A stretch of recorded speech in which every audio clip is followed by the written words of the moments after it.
Buenas tardes. El día de mañana, el Juzgado Octavo de Bogotá dará el sentido de fallo que absuelve o condena a la exdirectora de la Unidad de Mantenimiento Vial, María Gilma Gómez Sánchez, reconocida por el contrato de la máquina tapahuecos de la Administración de la Bogotá Humana. Por eso, el día de hoy he decidido invitarla para que nos cuente su versión de la historia. Bueno, buenas tardes y gracias y bienvenida, y estoy muy contenta de estar aquí frente a esta audiencia. Gracias, María Gilma. Bueno, empecemos un poco más contigo. Quiero que nos cuentes quién es María Gilma Gómez Sánchez.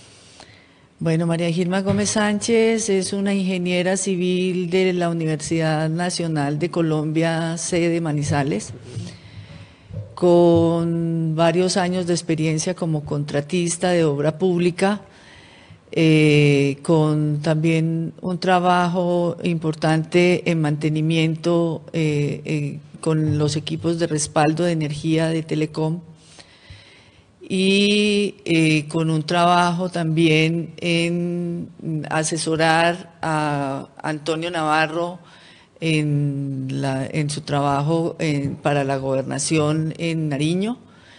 Y luego, después de haber dejado la ingeniería durante varios años, volví a ella porque fui nombrada directora de la Unidad de Mantenimiento Vial del Distrito por el alcalde Gustavo Petro, después de que yo había sido su gerente de campaña cuando él había sido candidato presidencial en Caldas.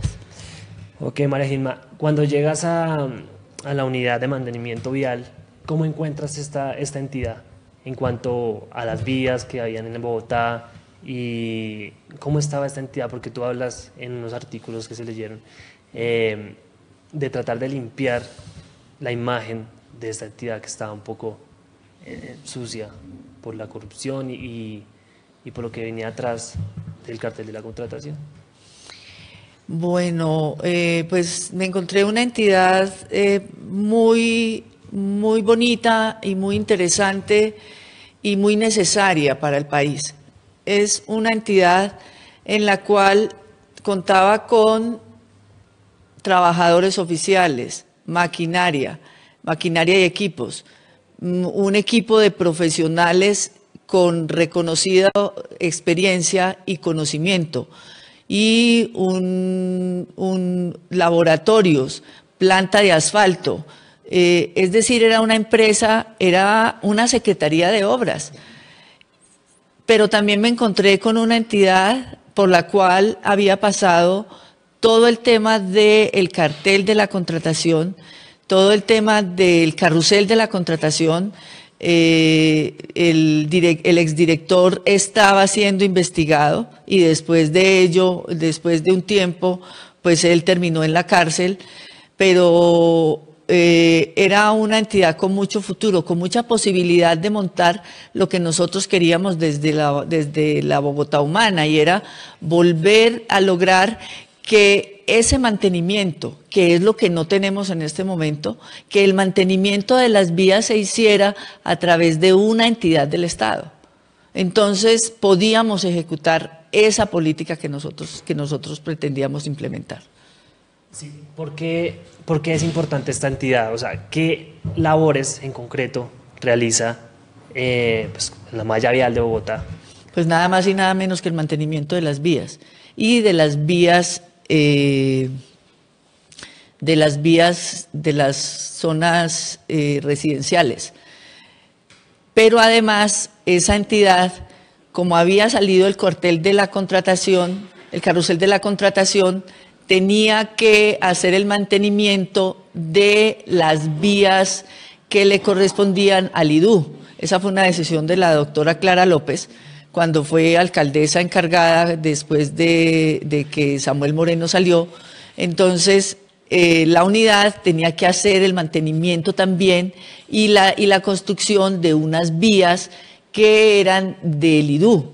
Entonces nosotros estábamos trabajando el mantenimiento en toda la ciudad, porque tenemos como te decía, pues todos los elementos, toda la capacidad de hacerlo, porque teníamos trabajadores oficiales, teníamos maquinaria y teníamos los materiales.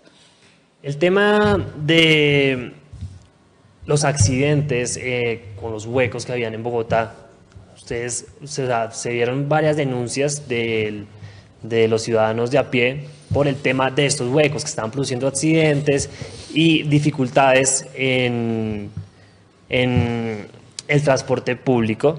Además, con los carros, sus carros porque se dañaban las llantas, que los amortiguadores. Entonces, esas fueron las denuncias que la gente de a pie empezó a hacer a la administración local y ustedes quisieron solucionar ese problema trayendo la famosa máquina tapahuecos. ¿Cómo fue el proceso para hacer la contratación de esta máquina? A ver, nosotros habíamos implementado una política de mantenimiento de las vías. La política era donde se decidía por cabildo qué vías se intervenían, pero nos quedaban por determinar qué íbamos a hacer con las vías en bueno y en regular estado. Nosotros, desde el mes de mayo de 2013, empezamos a trabajar y conocimos la tecnología con todo el sector movilidad en una reunión con el alcalde mayor. Sí. Entonces, el gobierno inglés manda a su embajador a presentarle al alcalde mayor de la ciudad una tecnología patentada, óigame bien, patentada y con posibilidades de implementarse en este país. Desde el mes de mayo de 2013 empezamos a trabajar. Nosotros ese día, después de que nos reunimos, quedamos en que entre el IDU y la Unidad de Mantenimiento Vial íbamos a trabajar para revisar cómo era y por qué esa tecnología, porque la tecnología estaba patentada. Entonces nosotros necesitábamos saber cómo era y qué posibilidades podríamos tener, porque era una tecnología que se había aplicado en otros países, en este país no. O en este país no, digamos que en Bogotá no se había aplicado. Entonces dijimos, vamos a hacer toda la investigación. En el mes de agosto generamos un documento que se llamó Actividades de Parcheo y Bacheo Eficiente y con él logramos determinar que efectivamente esas máquinas y esa tecnología tenía comprobada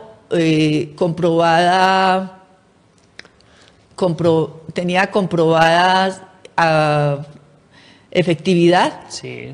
en Estados Unidos y comprobada efectividad en Inglaterra. Y eso fue un estudio que revisamos del Instituto Federal de los Estados Unidos, donde decía que hacer la reparación con una máquina de esas, la reparación de esos baches con una máquina de esa, tenía menos fallas que cuando se hacía con el método semipermanente, que era el que nosotros utilizábamos en Bogotá. Además de que se hablaba también de un ahorro de un dinero. ahorro de dinero, de un ahorro de tiempo y un ahorro en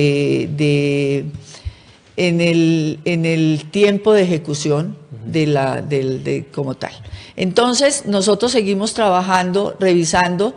Teníamos un método que nos garantizaba la posibilidad de contar con una sola máquina en lugar de 4 máquinas y cuadrillas y un solo operario, y mientras que el método tradicional exigía contar con 10 o 12 personas, y esto implica cierre de la vía. Resulta que esta máquina, como era una sola, no tapa sino un carril, entonces la vía queda abierta. Entonces todo eso nosotros seguimos trabajando, revisando, haciendo todo el estudio. Obviamente teníamos que reunirnos con quienes estaban ofreciendo la tecnología para poder determinar si efectivamente esa tecnología podía servir para Bogotá. Inicialmente quien lo presentó fue el Chuli Posada, con una empresa que tenía en su momento de constitución 5 millones de pesos, nadie constituye una empresa más grande. Y entonces nosotros empezamos a pedirles a ellos que debían contar con la experiencia de sus socios para poder lograr que esto estaba avalado por la ley. Eso se puede hacer cuando una empresa no tiene una posibilidad de tener unos recursos o de tener la experiencia la pueden suministrar con los socios. Entonces, en este caso, esto fue lo que se dio. Entonces, teníamos todas esas conversaciones, todo el tiempo se habló de la patente, todo el tiempo se habló de cómo esa tecnología se había aplicado también en México y cómo tenían que desarrollar la fórmula para Bogotá, porque obviamente no era la fórmula de aplicación no es la misma que tú te vas a ir a aplicar, si la vas a ir a aplicar en un municipio en una ciudad como Barranquilla, porque tienes unas lluvias y tienes entonces todas esas condiciones hacían que ellos tenían que hacer unos estudios y varias cosas. ¿En cuánto fue el valor del contrato para traer esta máquina? El contrato fue por 11.800 millones de pesos.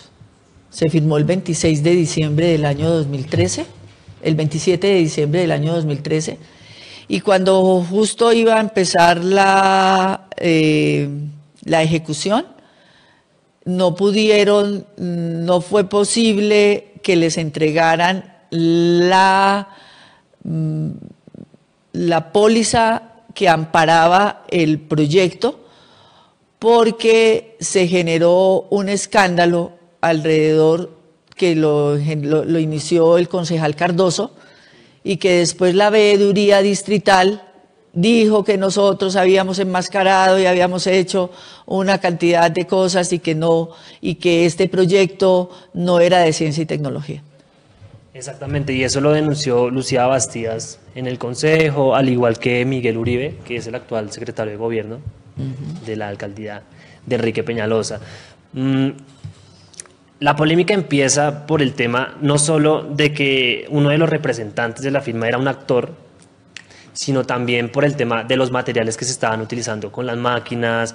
La gente dudaba y los medios empezaron a difundir esa información de la eficacia que tenía esta máquina en las vías de Bogotá, que sí era posible que este tipo de máquinas contribuyeran y taparan los huecos, porque los materiales eran ineficientes. O sea, quiero que me cuentes un poco más de eso, el tema de los materiales, porque creo que eso fue una de las polémicas también, y lo del actor.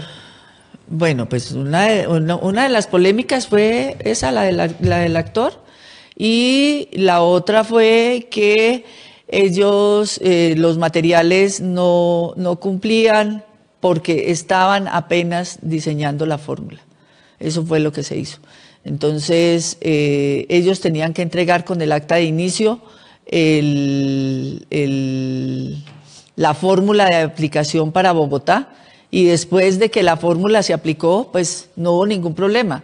No hubo ningún problema que en este momento los huecos están tapados, todos, el 95%, de acuerdo al informe final, el 98% de los huecos continúan aún tapados. Otro punto importante y que tú mencionabas era el tema de que los dineros que se utilizaron para hacer la contratación de esta máquina tapahuecos, ustedes veían este proyecto como un tema de ciencia y tecnología.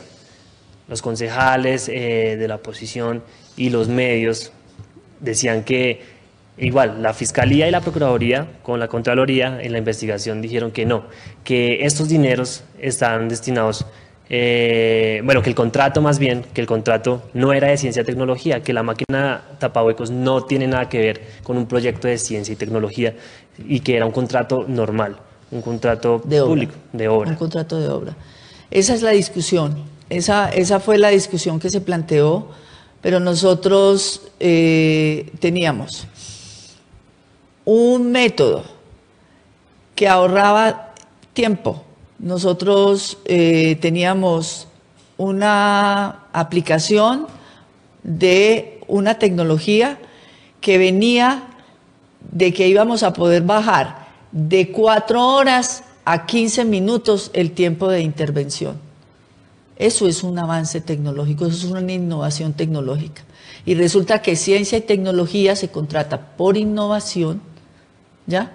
Y porque además también, de acuerdo a la ley de ciencia y tecnología de este país, el hecho de aplicar la tecnología es un contrato de ciencia y tecnología. Nosotros fuimos asesorados por la persona que más sabe de ciencia y tecnología y de esta figura de contratación, como es el doctor Ernesto Matallana Camacho, que es doctor en leyes. Él había publicado un libro precisamente para la Procuraduría, en donde él les mostraba cómo debían utilizar esa causal para poder hacerlo, y él fue quien nos asesoró.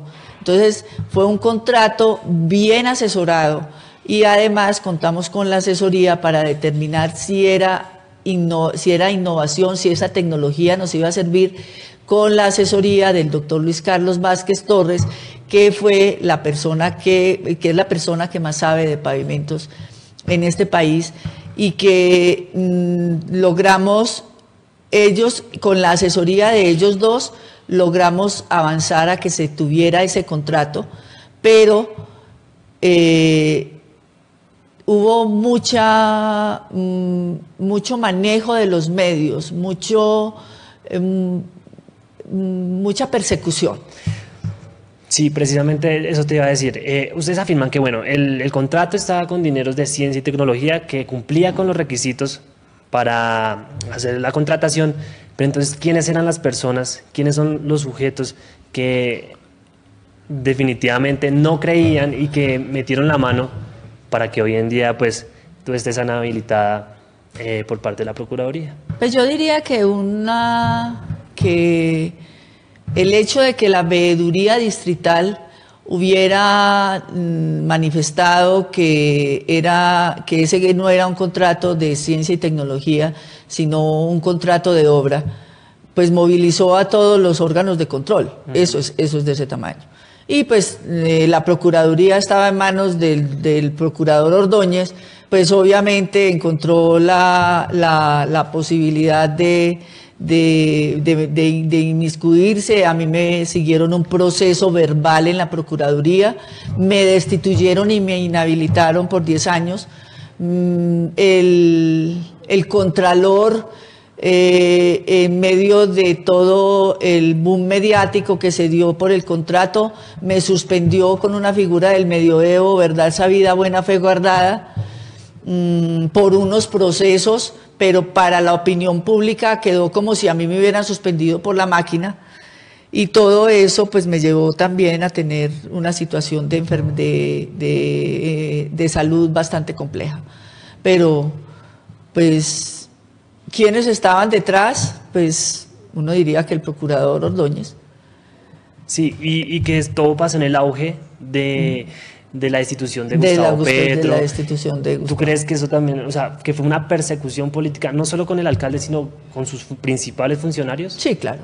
Eso yo creo que fue una persecución que en últimas generó, porque en últimas desde la unidad de mantenimiento vial se estaba manejando una modificación al modelo de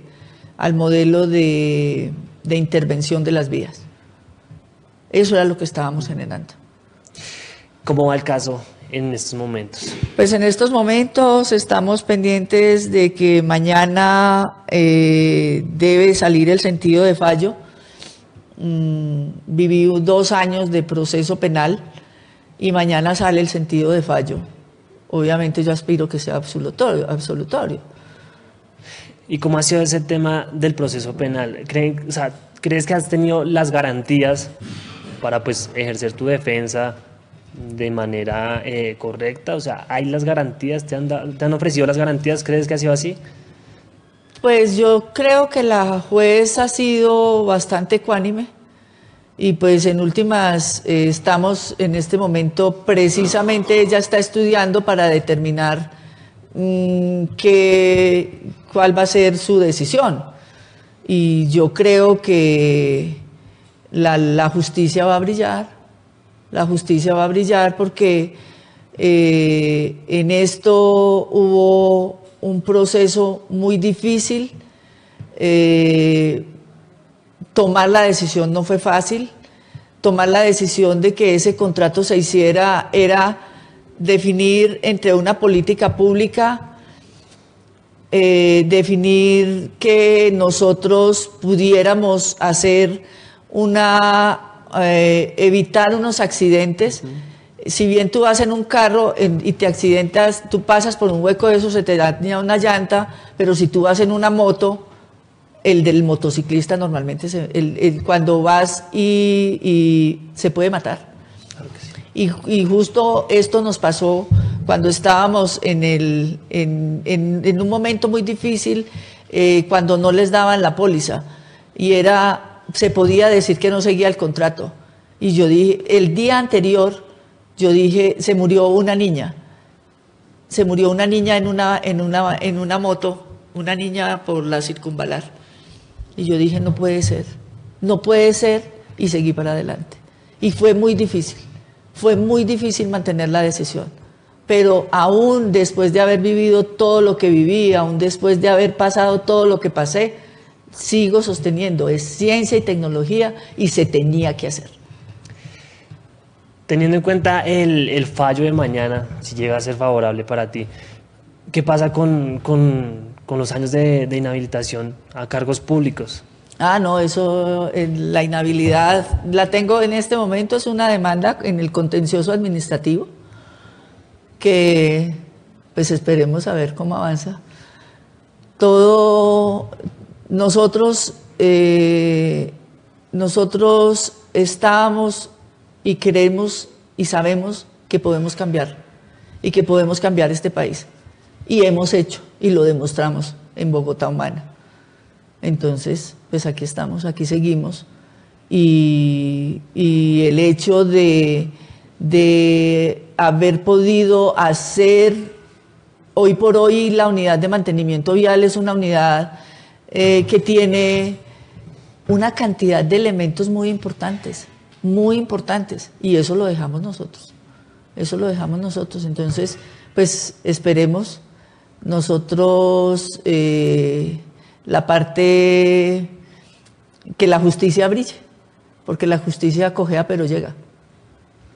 Listo, María Gilma, mil gracias por estar con nosotros aquí en Contravía, por darnos este espacio y esperemos que el juzgado octavo, pues como tú dices, haga justicia y nosotros estaremos muy pendientes aquí en Contravía de lo que pueda suceder el día de mañana. Muchas gracias a ti por permitirme este espacio y bueno, esperemos entonces será lo que Dios quiera.